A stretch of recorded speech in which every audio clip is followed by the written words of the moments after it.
ফ্রান্সের প্রেসিডেন্ট যেই না প্লেনের দরজাটা ধুপুস করে খুললো, তার বউ তাকে আদর করে একটা খামচি দিয়ে দিল, আর সেও আদর করে ভালোবেসে এই খামচিটা হজম করে ফেললো। এমন জামাই কই পাওয়া যায় রে ভাই? আর আমাদের জামাই আদর করে যদি একটু শখ করে এক পিস মাংস বেশি দেই, বা শখ করে যদি তার পাতে এক পিস মাংস উঠিয়ে দেই, ধমক খাইতে হয়। বলে আমি কি ল্যাংড়া লোলা, আমার হাত নাই? কই ভাববে যে বউ আদর করে শখ করে আমাকে এক পিস উঠিয়ে দিছে? না, সে চলে যায় ল্যাংড়া লোলা হাত নাই এটাতে। মানে কি রে ভাই, এদের কি ভালো জিনিস হজম হয় না? হেদের তো দরকার মায়ের উপর রাখা ফ্রান্সের প্রেসিডেন্টের বউর মতো খামচি দিয়ে ধরা, কারণ তাদের তো ভালো জিনিস হজম হয় না। কই ফ্রান্সের প্রেসিডেন্ট, আর তুমি কি কোন জায়গার যেমন করো?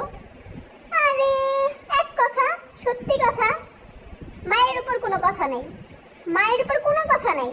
ফ্রান্সের বউর প্রেসিডেন্টের না, প্রেসিডেন্টের বউর পক্ষে একমত, খামচি দিয়ে ধরতে হবে।